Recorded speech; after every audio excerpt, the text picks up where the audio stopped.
ঠিক বিশ্বাসযোগ্য নয়, প্লাস বিভিন্ন সূত্র মারফত যেগুলো জানা যাচ্ছে কেউ কিছু জানে না এরকমই একটা দাবি, সেটা একটা কেমন যেন অসঙ্গতিপূর্ণ ব্যাপার। সেটা আমারও প্রশ্ন যে 2.5 ঘন্টা 3 ঘন্টা ধরে কী করছিল, একটা ডেথ ডিক্লেয়ার করতে তো সময় লাগানো উচিত নয়। উইলফুল রেপ ব্যাপারটা আমি আজও বুঝতে পারিনি, মানে কোন জায়গায় আছে সত্যি আমি জানি না, হয়তো হতে পারে যা আমার অত নলেজ নেই।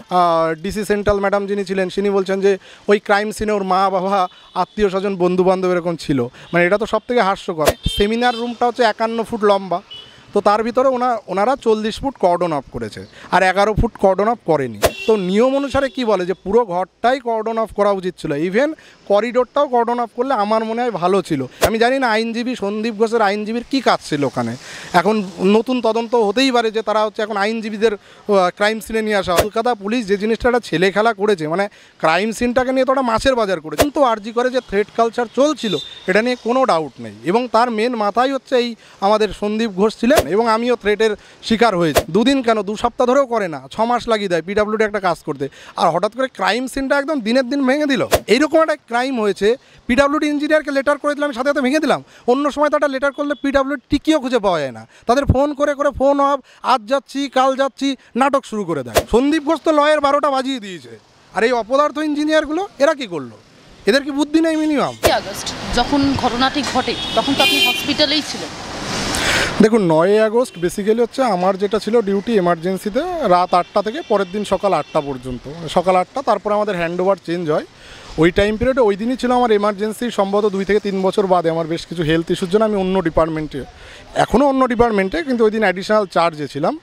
তো 8টা পর্যন্ত বেসিক্যালি আমাদের কাছে কোনো ইনফরমেশান ছিল না। আমি আমার হ্যান্ডওভার দিয়ে আমি 9টার সময় চা খেয়ে যাওয়া হয় কলিগদের ভিতরে বেরিয়েছিলাম। তারপরে আমি যখন রুমে আসি অলমোস্ট 11:45 একটা গ্রুপ মেসেজ পাই যে রাতের বেলা কিছু একটা ইনসিডেন্ট ঘটেছে। তো তখন যথারীতি যা হয় আমি যে পরের জন্য আমি যাকে হ্যান্ডওভার দিয়েছিলাম বা আরও 2-1 জন যারা পরিচিত আছে এমার্জেন্সি তাদেরকে ফোন করে জানার চেষ্টা করি। তারপরে তো আস্তে আস্তে মিডিয়া ব্যাপারটা অনেকটাই কভার আপ করলো। তো বেশ কিছু জিনিস মানে যেটা নিয়ে সবথেকে বেশি চর্চার বিষয় হয়ে দাঁড়িয়েছে, মানে আমার নিজেরও কয়েকটা কোয়ারি ছিল। যে প্রথম কথা হচ্ছে যে ধরুন যে মেয়েটার ডেথ হয়েছে তার ধরুন রাতের বেলা তার ডিউটিতেই ছিল, সে সিনিয়র মোস্ট। এবার রাতের বেলা 3টে থেকে 9টা পর্যন্ত, যদি আমরা ধরেও নিই 3টে পর্যন্ত সে খেয়ে রুমে চলে গেছে, তারপরে 9টা সাড়ে 9টা পর্যন্ত কেউ কিছু জানলো না একটা ডিপার্টমেন্টে, একটা ডাইনামিক ডিপার্টমেন্টে। এটা একটা নিয়ে একটা কোশ্চেনের জায়গা তো আছেই অবশ্যই। হ্যাঁ, এইটাই হচ্ছে, মানে ওই দেখুন অন্য জায়গার লোক জানবে কিনা সেটা আমি জানি না, কিন্তু ওই ডিপার্টমেন্টের লোক, ওখানে ওর সাথে কিছু ডক্টর ছিল, নার্সিং স্টাফ ছিল, গ্রুপ ডি স্টাফ থাকে, মানে অনেক ক্যাটাগরি স্টাফ থাকে। তো তার সাথে ধরুন হ্যাঁ সবাইকেই থাকতে হয়। তারপরে ধরুন নার্সিং স্টেশন একটা রয়েছে, তারপর পেশেন্ট ভর্তি আছে, পাশাপাশি 2টো ওয়ার্ড, পেশেন্ট পার্টির একটা মুভমেন্ট হয়। মানে বেসিক্যালি তো এটা একটা প্রাইমারি হেলথ সেন্টার বা বিপিএইচসি নয়, এটা একটা মেডিকেল কলেজ, সেখানে একটা ডাইনামিক সিচুয়েশান সবসময় থাকে। তো সেখানে এটা ঠিক বিশ্বাসযোগ্য নয়, প্লাস বিভিন্ন সূত্র মারফত যেগুলো জানা যাচ্ছে কেউ কিছু জানে না এরকমই একটা দাবি, সেটা একটা কেমন যেন অসঙ্গতিপূর্ণ ব্যাপার, এই একটা জিনিস। তারপরে যে জিনিসটা হয়েছে সেটা হচ্ছে যে ঠিক সেই দিন একটা ডেথ রিপোর্টিং নিয়ে একটা সমস্যা হয়েছে, যে ডেথ রিপোর্টিংটা কেন দেরি হলো। আমি যতদূর আমার কাছে জানি যে সুপ্রিম কোর্টের রায় যেটা মানে কপিতে যেগুলো হয়েছে 10টা 10-এর সময় টালা পুলিশ স্টেশনে মনে হয় জানানো হয়েছিল বা ওরা রিপোর্ট করেছে, আর 12টা 44-এ অ্যাকচুয়ালি হচ্ছে মানে ডেথ রিপোর্টিং হয়। ডেথ রিপোর্টিং বলতে এটা তো ব্রড ডেট বেসিক্যালি, কারণ কখন ডেথ হয়েছে এটা পোস্টমর্টম ছাড়া জানা সম্ভব হয় না। তো যিনি এমার্জেন্সি মেডিকেল অফিসার থাকবে তার কাজই হচ্ছে সে ব্রড ডেট হিসাবে ডিক্লেয়ার করবে এবং লিখে দেবে to be determined after postmortem examination cause and time of death. তো উনি সেইভাবে করে দিয়েছেন। এইবার দেখুন শুরু করে তদন্ত সব প্রক্রিয়াটা এত দেরি করা হলো। হ্যাঁ, এইটাই হচ্ছে দেখুন 10টা 10-এর পরে পুলিশ জেনেছে, তারপরে এমার্জেন্সির মেডিকেল অফিসারকে যতদূর আমি জানি নিয়ে গেছিলো। এবার নিয়ে যাওয়ার পরে হচ্ছে উনি দেখে বলেছেন যে আপনারাও প্রফেসর আমরাও ডক্টর, আপনারা তো ডেট ডিক্লেয়ার করেছেন, তো সেক্ষেত্রে তো আর ভুল কিছু করেননি। এবার যেটা নিয়ম হচ্ছে আপনাকে এমার্জেন্সিতে আসতে হবে। ওদের এইচওডি যিনি আছেন তখন ছিলেন ডক্টর অরুণাভ দত্ত চৌধুরী, যে আপনি নিচে আসুন, ওনার বাবা মাকে জানান, মানে মেয়েটার বাবা মাকে যে ডক্টর মারা গেছে, তো তার একটা আধার কার্ড লাগবে এবং আপনাকে ব্রড ওয়াই বলে সাইন করতে হবে, নাহলে উনি মানে ডেথ সার্টিফিকেটটা দেবেন কাকে। উনি তখন রিফিউজ করেছে। এবার স্বাভাবিকভাবে যিনি এমার্জেন্সি মেডিকেল অফিসার ছিলেন তার পক্ষে তো আর ওখানে গিয়ে বসে থাকা সম্ভব নয়, সে নিচে চলে এসছে। তারাই 3 ঘন্টা ধরে তারা নিচে আসেনি।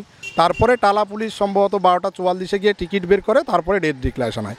এইটা হচ্ছে এই প্রবলেম। এইবার আপনার মনে প্রশ্ন উঠতে পারে, এই 3 ঘন্টা 2.5 ঘন্টা বা 3 ঘন্টা ধরে ওরা কী করলো, সেটা আমারও প্রশ্ন, যে 2.5 ঘন্টা 3 ঘন্টা ধরে কী করছিল। একটা ডেট ডিক্লেয়ার করতে তো সময় লাগানো উচিত নয় সেখানে।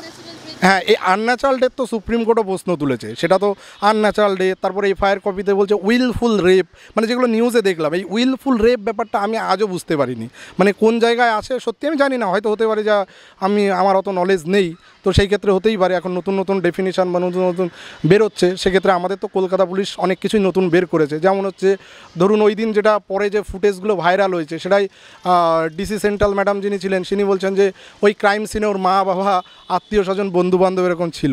মানে এটা তো সব থেকে হাস্যকর, মা বাবা দাবি করছে যে আমাদের ঢুকতে দেয়নি 3টে পর্যন্ত এবং আমরা সেরকমই জানি, অথচ তিনি বলছেন সেখানে ছিলেন। আবার ক্রাইম সিনে যে সমস্যাটা তৈরি হয়েছে, দেখুন ক্রাইম সিনটা হচ্ছে মানে সেমিনার রুমটা হচ্ছে 51 ফুট লম্বা, তো তার ভিতরে ওনারা 40 ফুট কর্ডন অফ করেছে আর 11 ফুট কর্ডন অফ করেনি। এখন প্রশ্ন হলো যে কলকাতা পুলিশের মানে কত ভালো এজেন্সি, ভাবুন যে ওরা বুঝেই গেল ঢুকে যে 40 ফুটেই ক্রাইম হয়েছে। এটাই কোনো ক্রিমিনাল ইনভেস্টিগেশন এজেন্সির পক্ষে বলা সম্ভব যে ওখানে ওই যে বাকি 11 ফুটে সেখানে কোনো ফুটপ্রিন্ট নেই, প্লাস এন্ট্রি এক্সিট একটা কেন, যে দুটোও থাকে, ক্রিমিনাল তো দুটো দিয়েই ঢুকতে পারে বা বেরোতে পারে। এবং সেই হিসাব যদি করা হয় তাহলে লজিক্যালি যেটা, দেখুন আমি ক্রিমিনাল ইনভেস্টিগেশন এজেন্সি নই, কিন্তু আমিও ডাক্তার হিসাবে আমাদের কিছু তো বুঝি। এতদিন ধরে অনেক বডি দেখেছি, অনেক কিছু পোস্টমর্টমে পাঠিয়েছি সাসপিসিয়াস কোনো বডি থাকলে ডিউটিরত অবস্থায়। তো নিয়ম অনুসারে কি বলে যে পুরো ঘরটাই কর্ডন অফ করা উচিত ছিল, ইভেন করিডোরটাও কর্ডন অফ করলে আমার মনে হয় ভালো ছিল। এবার ধরুন যে যেটা বলছে একটা ঘর ভেঙেছে না আর একটা কী ভাঙা হয়েছে, সেগুলোতে ওই ডিপার্টমেন্টে কোনো ফুটপ্রিন্ট বা এভিডেন্স ছিল কিনা সেটা কে জানে। তো ওরাই যে 40 ফুটের থিওরি দিল, সেটা তো প্রথমে একদম পুরো মানে ফলস থিওরি, এটা নিয়ে কোনো সন্দেহ নেই। তারপরে সেকেন্ড দিন আবার প্রেস কনফারেন্স করে যেটা বললো, সেটা দেখা যাচ্ছে যে হার্ডলি হয়তো 10 থেকে 12 ফুট হচ্ছে কর্ডন অফ করা, মানে ওই 40 ফুটটাও দাঁড়ালো না। আর 11 ফুটে যারা দাঁড়িয়েছিল তাদের ভিতর কয়েকজন ফরেন্সিকের প্রফেসর, কেউ ফরেন্সিকের এসআর, আর হচ্ছে একজন আইনজীবী। আমি জানি না আইনজীবী সন্দীপ ঘোষের আইনজীবীর কী কাজ ছিল ওখানে, এখন নতুন তদন্ত হতেই পারে যে তারা হচ্ছে এখন আইনজীবীদের ক্রাইম সিনে নিয়ে আসা হয়, সেটাও তো দেখাচ্ছে। সেটা তো ও তো নিজেও মানে যে ইয়েটা আইএমএ বেঙ্গল ব্রাঞ্চ দাবি করেছে যে ওটা অভিজ্ঞ, কিন্তু কলকাতা পুলিশ বলছে না ওটা হচ্ছে ওই ফিঙ্গারপ্রিন্ট এক্সপার্ট হচ্ছে আনিসুর রহমান এরকম কিছু একটা নাম, কিন্তু পরবর্তীকালে আইএমএ বেঙ্গল ব্রাঞ্চ বলেছে না ওটা অভিজ্ঞদেই। যদি তাই হয়, এখনও পর্যন্ত কিন্তু কলকাতা পুলিশ বা অভিজ্ঞ কেউই, মানে আমি এখনও পর্যন্ত যতটা জানি ডিক্লেয়ার করেনি যে ও ছিল কি ছিল না। তো এই যে কলকাতা পুলিশ যে জিনিসটা একটা ছেলে খেলা করেছে, মানে ক্রাইম সিনটাকে নিয়ে তো ওটা মাছের বাজার করেছে। ওই 11 ফুটে যাদের দেখা যাচ্ছে মনে হচ্ছে কেউ সিনেমার টিকিট কেটে সিনেমা হলে সিনেমা দেখতে গেছে, যাদের দূর দূর তক আরজি করের সাথে কোনো সম্পর্ক নেই। ওখানে লিগালি কার থাকা উচিত, ইনভেস্টিগেটিং অফিসার, তার টিম বা ওয়েস্ট বেঙ্গল এফএসএলের টিম। আমি আজ পর্যন্ত কোনো ফরেন্সিকের প্রফেসরকে কোনো ক্রাইম সিনে যেতে ওইভাবে দেখিনি। যারা যায় তারা হচ্ছে এফএসএল এর লোক। থ্রেড কালচার নিয়ে খুব সরব হচ্ছে, সব বারবারে বলছে। আরজিকর মেডিকেল কলেজে কি নির্যাতিতা দিদি কোনো রকম থ্রেড কালচার? এইটা তো দেখুন, আমি তো সত্যি কথা বলতে মেয়েটাকে আমি চিনতাম না বা জানিও না, কিন্তু আরজিকরে থ্রেড কালচার ছিল এটা নিয়ে কোনো সন্দেহ নেই, এবং আমিও থ্রেটের শিকার হয়েছি। আমি একা নই, আরজিকরে অনেক ডাক্তার, অনেক স্টুডেন্ট থ্রেটের শিকার হয়েছে, তারা নানা রকম সমস্যার সম্মুখীন হয়েছে। এবার মেয়েটা হয়েছিল কিনা এটা আমার পক্ষে, কারণ ও আলাদা একটা ডিপার্টমেন্ট, এবার যেটা আমি জানি না সেটা নিয়ে আমি কমেন্ট করতে পারি না। কিন্তু আরজিকরে যে থ্রেট কালচার চলছিল এটা নিয়ে কোনো ডাউট নেই, এবং তার মেন মাথায় হচ্ছে এই আমাদের সন্দীপ ঘোষ ছিলেন। উনি একটা বাহিনী তৈরি করে রেখেছিল আরজিকরে, যারা হচ্ছে একদম ওই অপরাধীর মুক্তাঞ্চল যেরকম হয় না, ঠিক সেরকম দাপিয়ে বেড়াতো। ওদের সমস্ত কিছুতেই সব কিছুতে দাদাগিরি, সে যেখানেই হোক। তারা এখন দেখুন, আমি তো দেখুন এখন তো ছবি ভাইরাল হওয়ার পরে আশেপাশে দেখা যাচ্ছে না, আমি ডিউটিতে থাকি বা অন্যান্য কাজে থাকি, তো আমার পক্ষে বলা সম্ভব নয় তারা কোথায় থাকে, কখন থাকে, কি করে, তাদের বলাও সম্ভব নয়। শুরুর দিকে কয়েকটা ভিডিওতে আমি দেখতে পেয়েছিলাম তারা আন্দোলন মঞ্চে ছিল। আমি সবাইকে দেখুন চিনি না, পার্সোনালি 2-3 জনকে চিনতাম, বাকিগুলো ছবি দেখেছি। কিন্তু ব্যাপারটা হচ্ছে যে ছিল প্রথম দিকে, কিন্তু আমি যতদূর জানি, যেটা শোনা কথা আর কি, যে এই কেসটা অতদিন কলকাতা পুলিশের হাতে ছিল, ততদিন ওরা আরজি করে নাকি আসছিল। কিন্তু যখনই হচ্ছে এই সিবিআই তদন্তভারটা নিল না, তারপর থেকেই মানে মোটামুটি আর কাউকে নাকি হস্টেলেও দেখা যাচ্ছে না, ক্যাম্পাসেও দেখা যাচ্ছে না। আর একটা জিনিস যদি আপনারা খোঁজ নিয়ে দেখতে পারেন, আরজি করের একটা ব্রাঞ্চ আছে ইন্দিরা মাতৃসদন, এইটা ছিল এদের মেন ঘাঁটি, যেটা এই প্রিন্সিপালই করে দিয়েছিল। ওই ঘাঁটি ছিল এদের আস্তানা, ওরা যখন তখন ওই ওখানে যা খুশি মানে জুয়ার ঠেক, আড্ডার ঠেক, যা যা ঠেক পরে বানিয়ে রেখেছিল। এখন সেখান থেকে হয়তো লাস্ট যেটা শুনতে পাচ্ছিলাম এখন হয়তো নেই, কিন্তু আসল ঠেক ছিল এইগুলোর মাথাগুলো ওই জায়গায়। ওরা এরকম মানে একটা মানে বাজে পরিস্থিতি আরজি করকে স্বর্গ থেকে নরকে পরিণত করেছিল। এটা ওদের বাহিনীর মানে যে নরকটা বানিয়েছে। এবার মেয়েটার সাথে যেটা হলো সেটা দেখুন বলা তো মুশকিল, কিন্তু কেউ কিছু জানে না, তাও খুব আনফর্চুনেট। প্লাস হচ্ছে আর একটা সবথেকে বড়ো ব্যাপার হচ্ছে এই মানে প্রশাসন কেন উঠে পড়ে লাগলো যে এই জিনিসটাকে এত ধামাচাপা দিতে হবে, সেটা আমি মাথায় বুঝলাম। আচ্ছা দেন সিভিক ভলেন্টিয়ার, আমি একটা জিনিস মানে আমার এখনও মাথায় ঢুকলো না। আমি বা আপনারা যারা যারা দেখেছেন দেখবেন পিজেই বিল্ডিংয়ের সামনে থেকে সিভিক ভলেন্টিয়ারকে ধরে নিয়ে যাচ্ছে। একটা জিনিস ভাবুন, এত বড় একটা ক্রাইম করেছে সেই ক্রিমিনালটা, আমি ধরে নিচ্ছি ক্রিমিনাল, তার ব্যাকগ্রাউন্ড আছে। এবার তার যদি মোটামুটি রাতের বেলা হঠাৎ করে সে ড্রিঙ্ক করে তার যদি মনে হয় মন আর হরমোনের সমস্যা হয়েছে, সে তো অলরেডি রেড লাইট এরিয়ায় যায়, তো সে তো রেড লাইট এরিয়ায় যাবে। তো সে কী কারণে হঠাৎ করে তার মনে হবে যে ওই 4তলা সেমিনার রুমে গিয়ে ওই মেয়েটাকে আমি যে মারা গেছে তার ঘরে চলে যাবো, কী করে এটা জানলো? এটা হচ্ছে প্রথম প্রশ্ন। কলকাতা পুলিশ আজও ক্লিয়ার করেনি যে ও কোথা থেকে কীভাবে আসলো, আমি এখনও জানি না। মানে ব্লুটুথ হতে পারে, মানে একজন ক্রিমিনাল ধরুন ক্রাইম করলো, সে তো ওই প্লেস থেকে, যেটা একটা ন্যাশনাল ইস্যু, সমস্ত মিডিয়ায় সকাল থেকে সন্ধ্যা পর্যন্ত ওই নিউজই দেখাচ্ছে, সেই লোকটাকে মানে সে তো ওখানে কী করে পাওয়া যাবে? সে তো ধরুন কী হবে, মিনিমাম ভয় তো পাবে, সে তো পালিয়ে যাবে কোথাও, সে ধরুন দূরে কোথাও পালিয়ে যাবে। মুহূর্তের ভেতরে আমি যেটুকু দেখলাম যে হঠাৎ করে ওখানে আরজি করেই সে প্রেজেন্ট আছে। এটা কি পুরোটাই প্ল্যান মাফিক? দেখুন এইটা তো এখন ইনভেস্টিগেশন এজেন্সিই বলতে পারবে, কিন্তু এটা বলবো দেখুন একটা আরজি করের মতো জায়গায় সেখানে দীর্ঘদিন ধরে পরিবেশ খারাপ না হলে তো, আমরা যদি ধরেও নি শুধু সঞ্জয় রায় করেছে, তাহলে কেন করলো? কারণ দীর্ঘদিন ধরে এখানকার এনভায়রনমেন্ট একটা ক্রিমিনালদের জায়গা তৈরি করে দিয়েছে, তো স্বাভাবিকভাবে ক্রিমিনাল ঢুকবে। যেমন দেখুন বাংলাদেশে যে জিনিসটা হলো, বাংলাদেশে হাসিনা সরকারের পতন হলো ঠিকই, বিএনপি জামাত বা এরা যারা যারা আন্দোলন করলো বা দখল করলো, তার সাথে সাথে কিন্তু জেল ভেঙে প্রচুর অপরাধী বেরিয়ে গেছে। আমরা যদি ধরে নিই যে উল্টো দিকের সরকার খুব ভালো লোক, কিন্তু জেল থেকে কিন্তু প্রচুর আসামি, অ্যান্টি সোশ্যাল ক্রিমিনাল তারা বেরিয়ে গেছে। তো আরজি করকে আপনি যদি এনভায়রনমেন্ট ওই রকম করে দেন, তো ওই ফাঁকা দিয়ে তো সব ক্রিমিনাল ঢুকে যাবে, সেটাই হয়েছে। যদি আমি ধরেও নিয়ে নিই একা অ্যাকিউজড, এই এনভায়রনমেন্ট খারাপ করার জন্য দায়ী। এর আগে তো অনেক প্রিন্সিপাল এসছে, প্রিন্সিপাল স্যার এসছে, তাদের আমলে তো এরকম হয়নি, এনার আমলে কেন? আর 2023-এ এই আক্তার আলী সাহেব যিনি যে কমপ্লেনটা করেছিলাম, যদি ধরেও নিই আক্তার আলী সাহেব ভুল কমপ্লেন করছে, তবুও তো তদন্ত করা উচিত ছিল।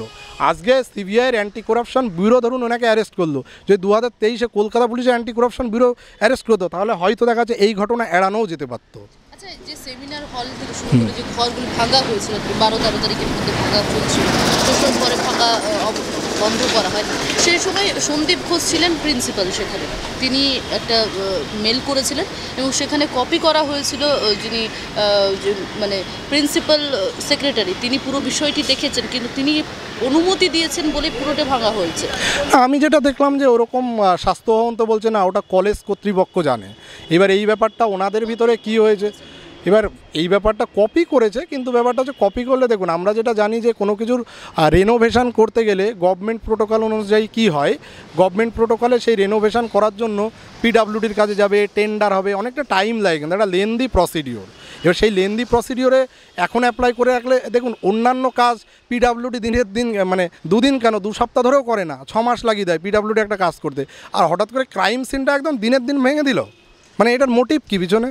মানে এই যে পিডাব্লিউডি যারা রয়েছে, আমি তাদেরও তো প্রশ্ন করতে চাই যে এক্সিকিউটিভ ইঞ্জিনিয়ার যারা কাজটা করলো, তারাও তো পড়াশোনা করে এসছে, তারাও তো অশিক্ষিত মূর্খ নয়, তারা কি জানে না ভারতবর্ষের সংবিধান কি বলে, যে যেহেতু একটা ক্রাইম ঘটে গেছে আর এরকম একটা হেনাস ক্রাইম, সেই ক্রাইম সিনকে যদি প্রিন্সিপাল বা স্বাস্থ্য ভবন যদি অর্ডার দিয়েও থাকে, ওরাও তো আলাদা একটা মিনিস্ট্রির আন্ডারে, আলাদা একটা ডিপার্টমেন্টের আন্ডারে, ওদেরও তো হায়ার অথরিটি আছে, ওরা হায়ার অথরিটির কাছে পরামর্শ করবে না? যেরকম একটা ongoing conflict agitation all over world চলছে, সেই জায়গার ক্রাইম সিনকে আমরা কেন ভাঙবো? ইঞ্জিনিয়ারদের মনেও এই প্রশ্ন আসলো না? আমি শুধু এটা ভেবেই অবাক যে এখানে দেখছি সবাই মানে সন্দীপ ঘোষ যা বলেছে সবাই তাই করেছে, মানে অন্ধের মতো।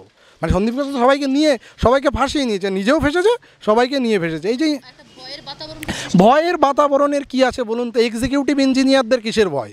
ডাক্তারদের আমি নাই ভয় পেতে পারি, আমার ট্রান্সফার কালকে নর্থ বেঙ্গল, এই পিডাব্লিউডির ইঞ্জিনিয়ার কিসের ভয় আছে?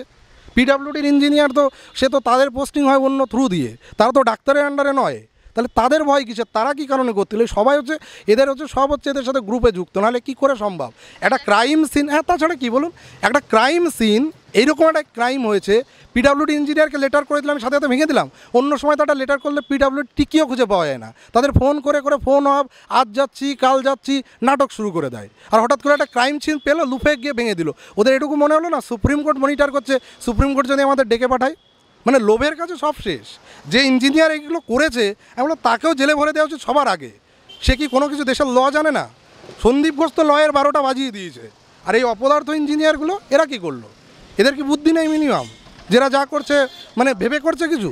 কালকে যদি সুপ্রিম কোর্ট বা কলকাতা হাইকোর্ট ডাকে কি জবাব দেবে? লেটার এসছে আমার কাছে, আমি জানলাম আমার কাছে একটা লেটার এসছে। অনেক সময় তো লেটার আমাদের কাছেও আসে, কোনো কিছুর একটা লেটার আসলো, ডাক্তারি করতে গিয়ে চলে দেখা গেলো কিছু একটা কেউ ইললিগাল কাজ করতে বলছে, কোনো হায়ার অ্যাপ্রোপ্রিয়েট, আমি করে দেবো? এটা হয়?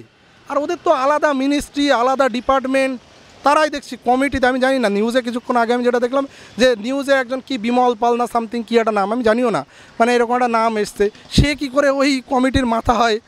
মেডিকেল কলেজে দেখুন সব নতুন নতুন জিনিস, মেডিকেল কলেজে মাথা প্রিন্সিপাল এমএসভিপি এরাই হয়। এবার এক্সিকিউটিভ ইঞ্জিনিয়ার কী করে ওই কমিটির ওরকম করে বসে থাকে? আর তারপরে যদি তাকে লেটার দিয়েও থাকে, আমি ধরেই নিলাম যে স্বাস্থ্য ভবন বা আপনার আরজি করে অ্যাপ্রোপ্রিয়েট অথরিটি অর্ডার দিচ্ছি, কিন্তু তাদেরও তো বোঝা উচিত যে লিগালি আমরাও ফাঁসতে পারি। তারাও তো মানে যথেষ্ট এক্সিকিউটিভ ইঞ্জিনিয়ার, মানে যথেষ্ট উপর র্যাঙ্কের পোস্ট, তাদেরকে এই মাথায় বুদ্ধিটা কাজ করলো না? সন্দীপ ঘোষের যে সুপ্রিম কোর্টের শুনানিটা ছিল আজকে, সেখানে খারিজ করে দেওয়া হয়েছে। এ তো খারিজ করে দেওয়া স্বাভাবিক, এই কেস আবার কোনো দিন, এ তো মানে ওপেন অ্যান্ড শার্ট কেস, ওর নামে এত অ্যালিগেশন। ধর্ষণ যে রেপ কেসের খুনের যে কেস হয়েছে, সেই কেসটাতে তার মক্কেল জড়িত নয়, যে দুর্নীতির ইস্যু চলছে সেখানে তদন্ত। হ্যাঁ দেখুন, রেপ অ্যান্ড মার্ডার কেসে আমিও যতদূর জানি ততদূর এখনও পর্যন্ত হয়তো মানে সেরকম এভিডেন্স কিছু পেয়েছে কিনা এটা সিবিআই বলতে পারবে, কিন্তু দুর্নীতির সাথে যুক্ত এটা নিয়ে তো কোনো সন্দেহ নেই। দুর্নীতির সাথে তো ওই আক্তার আলী সাহেব যে ফাইল জমা দিয়েছে, একটা মোটা ফাইল, সেই ফাইলে তো অনেক কিছুই অসঙ্গতি আছে। আর আরজি করে দীর্ঘদিন ধরে এরকম চলছিল, আপনারা ভালো করে খোঁজ নিয়ে দিন। আরজি করে যে ক্যাজুয়ালিটি ব্লক আছে, যে বিল্ডিংয়ে মার্ডার অ্যান্ড রেপ হয়েছে, সেই বিল্ডিংয়ের একদম নিচে আপনি যত মেডিকেল রিপ্রেজেন্টেটিভ বা অন্যান্য আসে ওদের কাছে একটু ইন্টারভিউ নিলে জানতে পারবেন, নিচে ওখানে একটা স্টোর ছিল। সেই স্টোরটা আমাদের তো এখন স্টোর বিল্ডিং হয়ে গেছে, সেই জায়গাটা টু হুইলার পার্কিং করেছে, এবং টু হুইলার পার্কিংয়ে ঘন্টায়, আমি জানি না, আমার তো বাইক নেই আমি বলতেও পারবো না, কিন্তু এমআর কয়েকজন আমাকে বলছিল যে স্যার এরকম ঘন্টায় 30 টাকা করে নেয়। তো আমাদের পক্ষে যদি আরজি করে কোনো ডক্টরকে মিট করতে হয় 2 ঘন্টা 3 ঘন্টাতে 60-70 টাকা লাগে।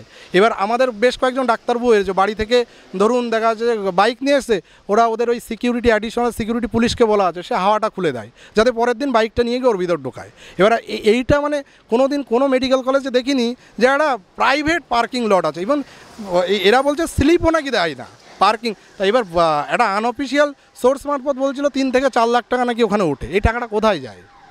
এই টাকাটা কোথায় যায়? আর পারমিশনটা কী করে পেলো? এটা নাকি রোগী কল্যাণ সমিতিতে কত টাকা যেত, ওই রোগী কল্যাণ সমিতি পারমিশন দিল কী করে? প্রথম কথা, একটা কলেজের নিচে তো পার্কিং এইভাবে, হসপিটালে আসে কারা? হসপিটালে আসে অসহায় মানুষ বা তার রিলেটেড যারা স্টেক হোল্ডার্স আছে, তারা ডাক্তার, নার্সিং স্টাফ, প্যারামেডিক্স, এরাই আসে। তো সেই জায়গায় একটা পার্কিং লট থাকতে পারে, এটা একটা মানে খুব লজ্জাজনক, খুবই লজ্জাজনক। এটা খোঁজ নিলে আপনারা জানতে পারবেন। তো এগুলো তো দুর্নীতির সাথেই যুক্ত। একদমই দুর্নীতি ইস্যু নিয়ে তদন্ত চলছে সিবিআই তরফ থেকে, একদিকে যে রেপ কেসের তদন্তও চলছে। এই জায়গায় দাঁড়িয়ে কি মনে হচ্ছে কোথাও গিয়ে যে নির্যাতিতার সঙ্গে ঘটনা ঘটেছে সে কি ধামাচাপা পড়ে যাচ্ছে? দেখুন, ধামাচাপা আমি যেটুকু দেখেছি, সিবিআই ইনভেস্টিগেশন আর পুলিশ ইনভেস্টিগেশনের দুটো পার্থক্য আছে। কারণ সিবিআই ওই নর্মাল পুলিশ যেরকম ইনভেস্টিগেশন করে সেই ওয়েতে কিন্তু সিবিআই করে না, কারণ সিবিআইয়ের পলিসি কিন্তু সম্পূর্ণ আলাদা। আর দেখুন, প্রথম কথা হচ্ছে এভিডেন্স ট্যাম্পারিং নিয়ে একটা কথা উঠেছে, এবং এটা তো দেখাও যাচ্ছে যখন মাছের বাজার তৈরি হয়েছে। এর আগে হয়তো আপনারা জেনে থাকবেন যে একটা বিশেষ রেপ অ্যান্ড মার্ডার কেসে দুটো হিন্দি মুভিও বেরিয়েছিল, সেখানেও কিন্তু সেম হয়েছিল। ক্রাইম সিনটাকে পুরো মাছের বাজার বানিয়ে দিয়েছিল, পরবর্তীকালে সিবিআই এসে প্রুফ করতে পারেনি, এবং গুগল সার্চ করলে দেখা যায় যে সেটার কনক্লুশন কিছু পাওয়া যায়নি। ঠিক সেম থিং এখানে তো আমরা দেখতেই পাচ্ছি যে একটা ক্রাইম সিনকে কীভাবে মাছের বাজারে পরিণত হয়েছে। কলকাতা পুলিশ যে এক্সপ্লানেশন দিয়েছে, এই যত ডাক্তারবাবুরা আন্দোলন করছে বা যারা আছে সাধারণ মানুষ, তারাই কি বুঝতে পেরেছে? তারাও কিন্তু কেউ স্যাটিসফ্যাক্টরি নাই যে কোনো কিছুতে কলকাতা পুলিশ ঠিকঠাক করে এই জায়গাটাকে রাখতে পেরেছিল। এইবার সিবিআইয়ের পক্ষে স্বাভাবিকভাবে একটা সমস্যা। আর সিবিআই যে তদন্তকারী সংস্থা, সেটা যেটা আমি জানি দুটো জায়গায় হচ্ছে, একটা হচ্ছে সিজিও কমপ্লেক্স, সেখানে হচ্ছে রেপ অ্যান্ড মার্ডারের সেখানে একটা আলাদা টিম, আর একটা হচ্ছে নিজাম প্যালেসে যেটা হচ্ছে অ্যান্টি করাপশন ব্যুরো, এই ফিনান্সিয়াল ইরেগুলারিটিস, তার সাথে ইডি আছে। তো দুটো তো আলাদা টিম করছে, তো এটার সাথে ওটা ধামাচাপা পড়ার তো সম্ভব নয়, বরং দুটোর কোলাবোরেশন হওয়াটা সম্ভব। কারণ দুটোর সাথে হ্যাঁ অবভিয়াসলি দেখুন এই সন্দীপ ঘোষকে তো অ্যান্টি করাপশন ব্যুরোই তো অ্যারেস্ট করলো, বা যে 100, আমি জানি না এর আগে এত ঘন্টা হয়েছে কিনা, সম্ভবত 168 ঘন্টা মনে হয় কাউকে অ্যারেস্ট করার আগে মনে হয় তাকে জেরা করা হয়, যেটা মনে হয় ভারতবর্ষের ইতিহাসে হয়তো কেউ কেউ বলছিল, এক্স্যাক্ট তো আমি জানি না, মানে এত জেরা করা মানে ইন্ট্রোগেশন আজ পর্যন্ত এর আগে হয়েছে কিনা জানি না, কিন্তু কিছু তো হয়েছে। আমরা তো এবার তো পথ পেতে পারি। এর আগে যেটা হয়েছিল 2023-এ, যেটা কলকাতা পুলিশের করা উচিত ছিল, টালা পুলিশ যে ক্লিন চিট দিয়েছিল আগের দিন গিয়ে, সেই অফিসার এখন শুধু ভেক কমপ্লেন নিয়ে ভর্তি হওয়া নিয়ে সমস্ত জায়গায় ঘুরে বেড়াচ্ছে, তাকে মনে হয় কিছুক্ষণ আগে সরালো, আমি যেটা নিউজে দেখতে পেলাম। তাকে ক্লিন চিট কী করে দেয়? আমরা তো দুর্নীতি দেখুন আমরা সামনাসামনি প্রচুর দেখেছি, আমরা দেখতে পাচ্ছি কি হচ্ছে না হচ্ছে, আর সেগুলোর এভিডেন্স একজন প্রিপেয়ার করে কলকাতা পুলিশকে সাবমিশন করেছে, অ্যান্টি করাপশন ব্যুরোকে দিয়েছে, ভিজিলেন্স কমিশন দিয়েছে, মানলাম সেগুলো সব ভুল, কিন্তু তার একটা রিপোর্ট কি সাবমিশন হয়েছে? কোনো রিপোর্টও সাবমিশন হয়নি। ইভেন কালকে যেটা শোনা যাচ্ছে নাকি সিবিআই নাকি তার বাড়ি থেকে তারই রিপোর্ট পেয়েছে। কি হাস্যকর, মানে কারা কারা যুক্ত এর সাথে, মানে মানে পুরো একটা জিনিসটাকে মানে একটা হাস্যকর জায়গায় পরিণত করে নিয়েছে। এবং বিভিন্ন ডিপার্টমেন্টের লোক, বিভিন্ন ভেরিয়াস ডিপার্টমেন্ট, তারা হচ্ছে সন্দীপ ঘোষের আঙুলে যেন নাচ করেছে, এরকম একটা ব্যাপার মানে আমার যেটা মনে হলো। এবার বাকিটা এখন দেখা যাক, কিন্তু এখন ভরসা করতে হবে আলটিমেট তো এখন সিবিআই আর হচ্ছে ইন্ডিয়ান জুডিশিয়ারি। কারণ এটা তো অনেকেই ধরুন খুব যেটা হচ্ছে খুব ডিসস্যাটিসফাইড হয়ে যাচ্ছে, তদন্ত এগোচ্ছে না। দেখুন যেটা আমার মতে বলে, আজমল কাশ্যপকেও তো একটা তাকে ফাঁসিতে গেলে কিন্তু অনেক টাইম লাগিয়েছে। তো এই কেসটায় আমার যেটা মনে হয় সেটা দেখুন, ফাঁসি তো কনফার্ম, সে সঞ্জয় রায়ের হোক আর তার সাথে আর কারোর হোক। এবার সেই ফাঁসিটা আমাদের দেশে এরকম নয় যে সাথে সাথে দিনের দিন হয়ে যায় অন্যান্য মিডিল ইস্ট কান্ট্রির মতো। লোয়ার কোর্ট আছে, ডিস্ট্রিক্ট কোর্ট আছে, তারপরে হাইকোর্টে সেটা ভেরিফাই হবে, দেন সুপ্রিম কোর্ট যাবে, সুপ্রিম কোর্টেও মানে পিটিশান 2-3 বার হবে, হওয়ার পরে প্রেসিডেন্টের কাছে যাবে, প্রেসিডেন্টের প্যারডনের একটা পাওয়ার আছে, তারপরে আলটিমেটলি এটা যাবে। আর সিবিআইয়ের যেটা প্রোটোকল, সিবিআই তো এরকম ধরে পুলিশ যেটা করে লকআপে নিয়ে যেটা করতে পারে, 3rd ডিগ্রি পর্যন্ত যেতে পারে, সিবিআই তো সেটা করে না। সিবিআই হচ্ছে মানুষের একটা ধৈর্যের পরীক্ষা নেয়। সিবিআইয়ের ইনভেস্টিগেশন আমার যেটা মনে হয় যে তারা টাইম লাগাবে, এবং যেহেতু এই কেসে অনেক কিছু যেটা শোনা যাচ্ছে পাওয়া যাচ্ছে না, আমরা তো ছবিতেও যদি সেই ভিডিও যে ভাইরাল হয়েছে সেগুলো যদি সত্যিই হয়, তাহলে সিবিআইয়ের পক্ষেও খুব ডিফিকাল্ট সেটা তদন্তটা করা। কারণ তার আগেই তো বোঝা যাচ্ছে অনেক কিছু হয়ে গেছে, কলকাতা পুলিশ ভুলভাল ব্যাখ্যা দিচ্ছে, প্রশাসন উল্টোপাল্টা কাজ করেছে, এই বিশেষ করে সন্দীপ ঘোষের লিড যেটা করেছে, এই জিনিসগুলো হয়েছে। এখন সিবিআইয়ের উপর ভরসা রাখা ছাড়া তো আমাদের কোনো রাস্তা নেই। আমরা জুডিশিয়ারি আর সিবিআইয়ের উপরেই ভরসা রাখবো, এর বাইরে আমরা কি করতে হবে? আমরা সাধারণ মানুষ, আমরা আবেদনই করতে পারি, কিন্তু আমরা জাস্টিস চাই। আমি একজন আরজি করের ডক্টর প্লাস সাধারণ মানুষ হিসাবে বলবো এর জাস্টিস হওয়াটা দরকার। কারণ এই ঘটনা পৃথিবীর ইতিহাসে কোনো দিন কেউ, আমি অনেক গুগল সার্চ করে দেখেছি, কেউ শুনেছে বলে আমার মনে হয় না, হয়েছে বলেও মনে হয় না। এখন আমি নিজেকেও আরজি করে নিজেও আনসেফ ফিল করি যে কোথায় এটা জায়গাটা কোথায় এরকম মানে হতে পারে। আজও আমি নয়, এটা সমস্ত ডাক্তারের একই বস্তু যে ডিউটি আওয়ার্সে একজন অন ডিউটি ডক্টরের এইভাবে রেপ অ্যান্ড মার্ডার, এটা বিশ্বাসযোগ্য নয়। মানে বিশ্বাসযোগ্য হয়েছে, মানে এটা হয়তো পৃথিবীর ইতিহাসে আমি চাই যেটা এখন ফার্স্ট হয়েছে এটাই যেন লাস্ট, এরকম কোনো ঘটনা যেন দ্বিতীয়বার পৃথিবীর ইতিহাসে না ঘটে, সেটা আমরা দেখতে চাই না। এর জন্য কিন্তু সাজা হওয়াটা দরকার, এবং যারা এই কুকর্মগুলো করেছে তাদের যেমন ভয় দেখানো দরকার, তাদের পানিশমেন্ট দরকার, তেমনি আমাদের সমাজে যে সমস্ত মানুষ যারা এই ধরনের মেন্টালিটি বিলং করে, যারা লুকিয়ে আছে, তাদের মনেও ভয় ধরিয়ে দেওয়া দরকার। না হলে কিন্তু আবার এই ঘটনা রিপিট হবে। এই ঘটনা রিপিট না হয় সেটারই আবেদন আমাদের কাছে থাকবে। বাংলা হান্টের আরো খবর দেখতে নজর রাখুন। বাংলা খবর মানেই বাংলা হান্ট।